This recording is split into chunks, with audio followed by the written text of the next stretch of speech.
Well students, मैं राजकुमार second same की इस क्लास में आप सभी का स्वागत करता हूं। आज का हमारा टॉपिक है जागीरदारी प्रणाली। जागीरदारी प्रणाली पर एक निबंध लिखिए, या दूसरी प्रकार से भी क्वेश्चन आ सकता है ये कि मुगलों की जागीरदारी प्रणाली के बारे में आप क्या जानते हैं, इसके मुख्य गुणों व दोषों का भी उल्लेख करें। जागीरदारी प्रणाली जागीरदारी प्रणाली मुगल प्रशासन की अत्यंत महत्वपूर्ण संस्था थी। इस संस्था की नींव अकबर के शासनकाल में रखी गई थी, परंतु शाहजहां के शासनकाल में जाकर इसने जटिल रूप धारण कर लिया। यह संस्था दो मुख्य उद्देश्यों को सामने रखकर स्थापित की गई थी। प्रथम, मुगल साम्राज्य के लिए कुशल एवं वफादार व्यक्तियों की सेवा प्राप्त करने का प्रयास किया गया। दूसरा, सरकार को भू राजस्व वसूल करने तथा कानून व्यवस्था बनाए रखने जैसी समस्याओं से छुटकारा मिला। मुगल साम्राज्य के मनसबदारों को या तो नगद वेतन दिया जाता था, या नकद वेतन के बदले किसी निश्चित स्थान से भू राजस्व व अन्य कर वसूल करने का अधिकार दिया जाता था।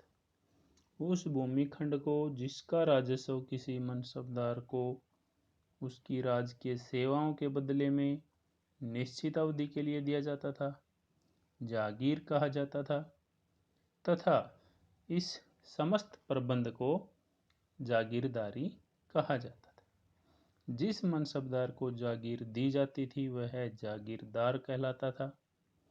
जो भूमि जागीरों में नहीं दी जाती थी तथा इसका राजस्व सरकारी कर्मचारी एकत्र करके शाही कोष में जमा करा देते थे, वह भूमि बादशाह का खालसा या खालिसा भूमि कहलाती थी। ऐसी भूमि जिसे जागीर के रूप में देने के लिए सुरक्षित रख लिया जाता था, उसे पैबाकी या पायबाकी कहा जाता था। मुगल शासनकाल में साम्राज्य का अधिकतर भाग जागीरों के रूप में बांटा गया था। इसका अनुमान इस बात से लगाया जा सकता है कि औरंगजेब के शासनकाल के 10वें वर्ष में भू लगान की कुल राशि 924 करोड़ दाम थी, जिसमें से 725 करोड़ दाम जागीरदारों को दी गई जागीरों से प्राप्त होता था। इससे भाव यह था कि मुगल साम्राज्य की 80% भूमि को जागीरों के रूप में बांटा गया था। अब है जागीरों के प्रकार। सबसे पहला इसका सब पॉइंट है तनख्वाह ए जागीर।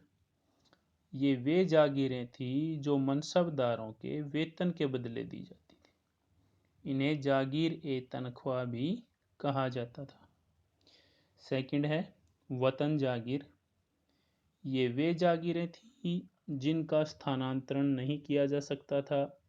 ये जागीरें जमींदारों तथा भूतपूर्व स्वतंत्र शासकों के मुगल सेवा में प्रवेश के कारण अस्तित्व में आई। उनके अधीन पुराने क्षेत्रों को वतन कहा जाता था, जहां वे अपने परिवार के साथ निवास करते थे। मुगल काल में कुछ भारतीय राजाओं, सरदारों, विशेष रूप से राजपूत राजाओं द्वारा मुगल सत्ता स्वीकार करने के पश्चात उन्हें शाही सेवा में नियुक्त किया गया तथा उनकी प्रतिष्ठा एवं प्रभाव के अनुसार मनसब प्रदान किया गया। मुगल बादशाहों ने उनके वंशानुगत राज्य क्षेत्र में उनके परंपरागत अधिकार को स्वीकार कर लिया तथा उस क्षेत्र के भूभाग अथवा जागीरों की मालगुजारी के बराबर मनसब प्रदान किए गए। इस प्रकार राजपूत राजाओं को अपने वंशानुगत अधिकार क्षेत्र में मिलने वाली जागीरों को वतन जागीर कहा जाता था। सिद्धांत रूप से बादशाह को वतन जागीरों के उत्तराधिकारी को नियत करने का अधिकार था परंतु वास्तविक रूप में वह न तो किसी वतन जागीर को खालसा में परिवर्तित करता था तथा न ही किसी शासित वंश को तब्दील करता था। अतः वतन जागीरें प्राय वंशानुगत होती थी। 1679 ईस्वी में जब औरंगजेब ने जोधपुर की वतन जागीर को खालसा में सम्मिलित करने की घोषणा की तो उसे राठौरों के प्रबल विरोध का सामना करना पड़ा। वतन जागीर के शासकों को कुछ विशेषाधिकार भी प्राप्त थे। वे अपनी जागीरों में भू राजस्व का निर्धारण स्वतंत्रता पूर्वक करते थे। प्रशासनिक अधिकारियों की नियुक्ति स्वयं करते थे। ऐसी जागीरें संबंधित राजा से छीनी भी नहीं जाती थी तथा बादशाह ऐसी जागीरों के प्रशासन में कोई हस्तक्षेप नहीं करता था। नेक्स्ट है मशरूत जागीर। ये वे जागीरें थी जो किसी मनसबदार को किसी विशेष शर्त के आधार पर दी जाती थी। उदाहरण के लिए किसी मनसबदार को किसी विशेष उद्देश्य के लिए किसी ऐसे स्थान पर नियुक्त किया जाता था जहाँ उसे अधिक सेना की आवश्यकता होती थी तो उसे अतिरिक्त खर्चे के लिए मशरूत जागीर दी जाती थी। कार्य के पूरा होने पर मशरूत जागीर को वापस ले लिया जाता था। नेक्स्ट है इनाम जागीर।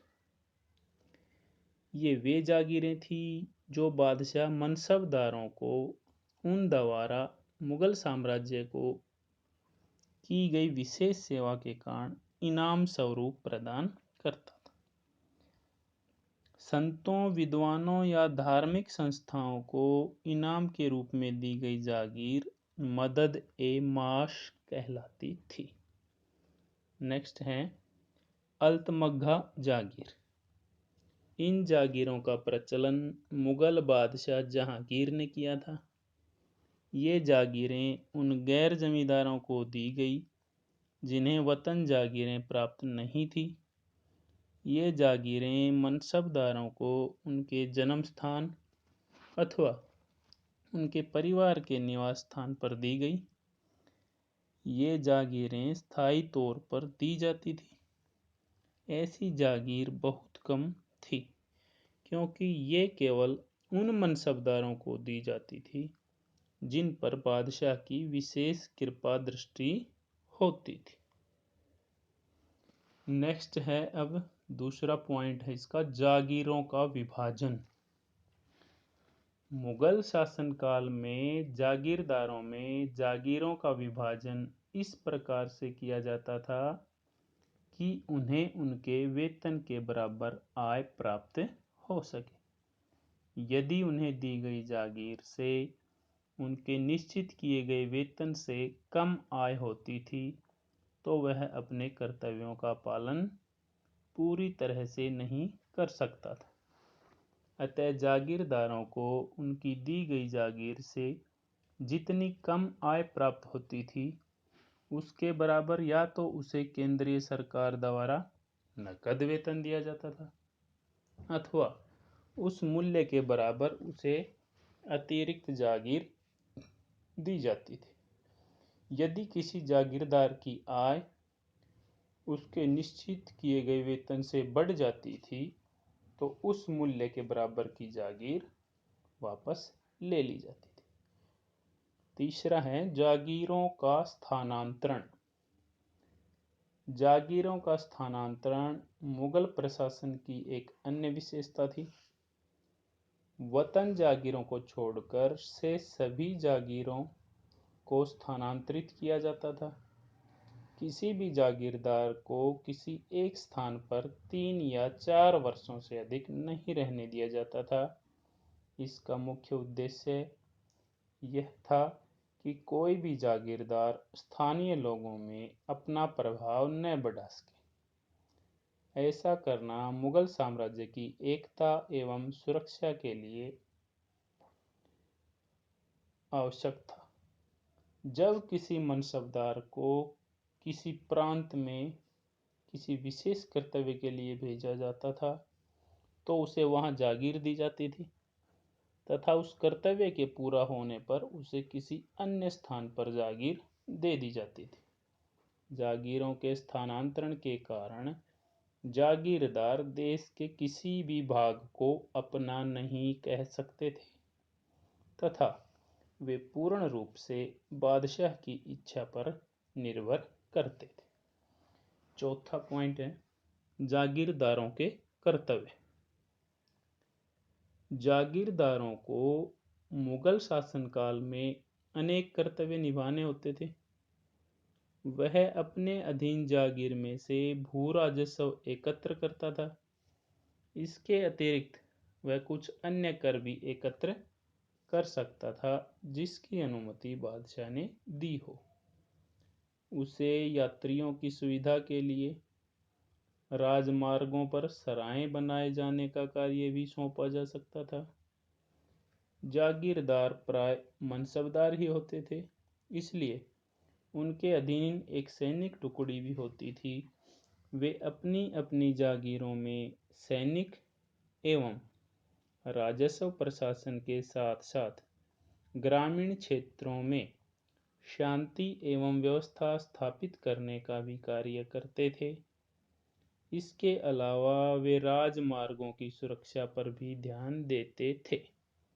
संक्षेप में जागीरदारों को सैनिक एवं असैनिक दोनों प्रकार के कर्तव्य निभाने पड़ते थे। नेक्स्ट है जागीरों का प्रशासन। जागीरों का प्रशासन चलाने की जिम्मेदारी जागीरदारों की ही थी। बड़े जागीरदार अपने अधीन जागीर से भू राजस्व व अन्य कर इकट्ठा करने के लिए अपने एजेंट नियुक्त करते थे, जिन्हें गुमास्ते कहा जाता था। इनमें से प्रमुख आमील होता था। इसके अतिरिक्त अमीन, जो लगान निर्धारित करने वाला, फौजदार, खजांची तथा कारकुन, लेखपाल को भी नियुक्त किया जाता था। छोटे जागीरदार स्वयं अपने परिवार के अन्य सदस्यों के साथ अपनी जागीर की देखभाल करते थे। इनमें से कुछ जागीरदार अपने अधीन जागीर को सबसे अधिक बोली देने वालों को ठेके पर दे देते थे। यह प्रथा इजारादारी कहलाती थी। इजारादार किसानों से अधिक धन वसूल करने के उद्देश्य से उन पर बहुत अत्याचार करते थे। नेक्स्ट है जागीरदारों पर केंद्रीय नियंत्रण। केंद्रीय सरकार जागीरदार के शासन पर कड़ा नियंत्रण रखती थी। भू राजस्व के निर्धारण तथा उसकी वसूली के संबंध में केंद्रीय सरकार द्वारा निर्देश जारी किए जाते थे। इसी प्रकार अन्य करों का निर्धारण भी उसी द्वारा किया जाता था। इन करों की वसूली के लिए जागीरदारों के एजेंटों को प्रत्यक्ष रूप से कानूनगो एवं चौधरियों पर निर्भर रहना पड़ता था। इन दोनों अधिकारियों की नियुक्ति केंद्रीय सरकार द्वारा की जाती थी। ये अधिकारी इस बात को सुनिश्चित करते थे कि जागीरदार कृषकों से अधिक धन वसूल न करे। केंद्र की तरफ से नियुक्त अन्य कर्मचारी फौजदार जागीरदार के क्षेत्र में कानून व्यवस्था की निगरानी करता था। किसी भी जागीर के कृषक अथवा वहां के लोग जागीरदार के अत्याचारों के बारे में बादशाह से प्रत्यक्ष रूप से शिकायत भी कर सकते थे। जागीरदारों की गतिविधियों पर बादशाह के गुप्तचर भी कड़ी निगरानी रखते थे तथा वे हर प्रकार की सूचना बादशाह को देते थे। सरकारी आदेशों की अवहेलना करने वाले जागीरदारों का या तो स्थानांतरण कर दिया जाता था या उनकी जागीर को उनसे छीन लिया जाता था। नेक्स्ट है जागीरदारी प्रणाली में संकट। अकबर के उत्तराधिकारियों ने बड़ी संख्या में मनसबदारों को जागीरें देनी आरंभ कर दी थी। औरंगजेब के काल तक साम्राज्य की लगभग 80% भूमि जागीरों के रूप में बांट दी गई। अब नए भर्ती होने वाले मनसबदारों को जागीरें नहीं दी जा सकती थी। एक अनार 100 बीमार वाली बात हो गई थी। बादशाह द्वारा निर्देश दिए जाने के बावजूद मनसबदारों को कई कई वर्षों तक जागीरें नहीं मिल पाती थी। जागीरें न मिलने के कारण मनसबदारों में आपसी संघर्ष आरंभ हो गया। अनेक जागीरदारों ने घूस का सहारा लेकर अपनी जागीरों को सुरक्षित रखा। औरंगजेब के लंबे समय तक दक्षिण में रहने के कारण उत्तरी भारत के प्रशासन में स्थिरता आ गई। जागीरदारों ने शाही आदेशों का पालन करने से इनकार कर दिया। इसके अतिरिक्त औरंगजेब ने दक्षिण में अपनी स्थिति को सुदृढ़ करने के उद्देश्य से वहां के मनसबदारों को उदारता से जागीरें बांटी। इस कारण जागीर संकट और गहरा हो गया। इस संकट को हल करने के उद्देश्य से औरंगजेब ने उत्तरी भारत के अनेक जागीरदारों से उनकी जागीरें छीन ली। जागीरें न मिलने के कारण मनसबदारों ने अपने सैनिकों एवं घुड़सवारों की संख्या में कमी करनी शुरू कर दी। इससे प्रशासन पर बुरा प्रभाव पड़ा। स्थानांतरण की प्रथा के कारण जागीरदार अपने अधीन किसानों से अधिक वसूली के लिए भी प्रयत्नशील रहते थे। जागीरदारों के अत्याचारों से तंग आकर अनेक कृषक अपनी भूमि को छोड़कर भाग जाने पर बाध्य हो गए। इससे जहां साम्राज्य की अर्थव्यवस्था को एक गहरा आघात लगा, वहां उसकी प्रशासनिक व्यवस्था भी छिन्न भिन्न हो गई। अब है जागीरदारी प्रथा के गुण। पहला पॉइंट इसमें, मुगल काल में अभिजात वर्ग काफी बड़ा था। अभिजात वर्ग हो गया कुलीन वर्ग। उसे दरबार में प्रतिष्ठित पद दिया जाना संभव नहीं था तथा वे सभी एक स्थान पर रहें, यह भी साम्राज्य के लिए हित की बात नहीं थी। इसके माध्यम से उन सभी पर नियंत्रण रखा जा सका। दूसरा है, जागीरदारी प्रथा के कारण योग्य व्यक्तियों को ही अपनी प्रतिभा प्रस्तुत करने का अवसर मिला, जिसके कारण मुगल साम्राज्य में योग्य व्यक्ति आए। इससे प्रशासनिक व्यवस्था में सुधार आया। तीसरा है, इससे मुगल शासक यातायात एवं संचार के साधनों का अभाव होने के बावजूद भी दूर दराज के क्षेत्रों में भी प्रशासन व्यवस्था व शांति बनाए रखने में सफल हुए तथा विशाल मुगल साम्राज्य पर नियंत्रण रख सके।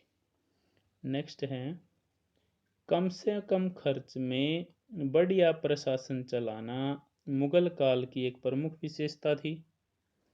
इस विशेषता का केंद्र बिंदु जागीरदारी प्रथा ही थी।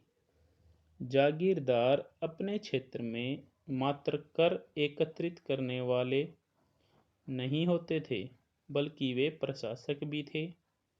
ऐसे में वे अपने अपने क्षेत्र की सामाजिक समस्याओं के समाधान व सांस्कृतिक विकास में भी अपनी भूमिका अदा किया करते थे। अब है जागीरदारी प्रणाली के दोष। जागीरदारी प्रणाली का सबसे बड़ा दोष यह था कि वेतन के बदले प्राप्त जागीर से होने वाली वास्तविक आय होती थी हासिल, अनुमानित आय अनुमानित आय होती थी जमा, उससे कम होती थी। राजस्व वसूली से प्राप्त आय से जागीरदारों के लिए अपना और घुड़सवारों का पूरा खर्च निकालना मुश्किल हो जाता था। इसका परिणाम यह निकला कि जागीरदार भ्रष्टाचार में संलिप्त होते चले गए। दूसरा इसका दोष है, जागीरदारों के होने वाले हस्तांतरण ने उन्हें लालची बना दिया। जागीरों के हस्तांतरण के पीछे मुख्य उद्देश्य यह था कि सम्राट यह नहीं चाहता था कि किसी जागीर का जागीरदार शक्तिशाली हो जाए, इसलिए वतन जागीर को छोड़कर अन्य सभी जागीरों में किसी भी जागीरदार को 4 वर्ष से अधिक नहीं रहने दिया जाता था। ये निरंतर हस्तांतरण असुविधाजनक होते थे। दूसरे, इन हस्तांतरणों के डर से जागीरदार अपने ठहराव काल में अधिक से अधिक धन इकट्ठा करने का प्रयास करते थे। इससे राज्य को काफी हानि होने लगी। नेक्स्ट है, जागीरदार केंद्र सरकार के कठोर नियंत्रण के बावजूद शक्तिशाली होने का प्रयास करते थे। वे अपने पास घुड़सवारों की भर्ती करते थे और उन्हें वेतन भी स्वयं ही देते थे। इसलिए घुड़सवार जमींदारों के ही स्वामी भक्त होते थे। इससे कई बार तो जागीरदारों में शासक बनने की महत्वाकांक्षा जाग उठती थी। वे सम्राट के विरुद्ध षड्यंत्रों में लीन हो जाते थे और विद्रोह तक कर देते थे। नेक्स्ट है, जागीरदार अपने एजेंटों के माध्यम से भूमि कर इकट्ठा करते थे। ये एजेंट किसानों का शोषण करते थे। वे निर्धारित भूमि कर से ज़्यादा एकत्र करते थे। जिन जागीरों में ठेकेदार या अत्यधिक बोली देकर भू राजस्व एकत्र करने का अधिकार प्राप्त कर लेते थे, या जहां पर इजारादारी प्रथा है वो प्रचलित थी, वे भी किसानों पर बहुत अत्याचार करते थे। परिणाम स्वरूप इससे कृषकों की स्थिति दयनीय हो गई। नेक्स्ट है, उत्तर मुगल काल में वेतन के स्थान पर जागीर देने का प्रचलन बहुत जोरों पर आरंभ हुआ। इसके परिणाम स्वरूप मुगल साम्राज्य में जागीरदारी संकट उत्पन्न हो गया, जिसके अनुसार जागीरें लेने वालों की संख्या ज़्यादा थी और जागीरें न के बराबर।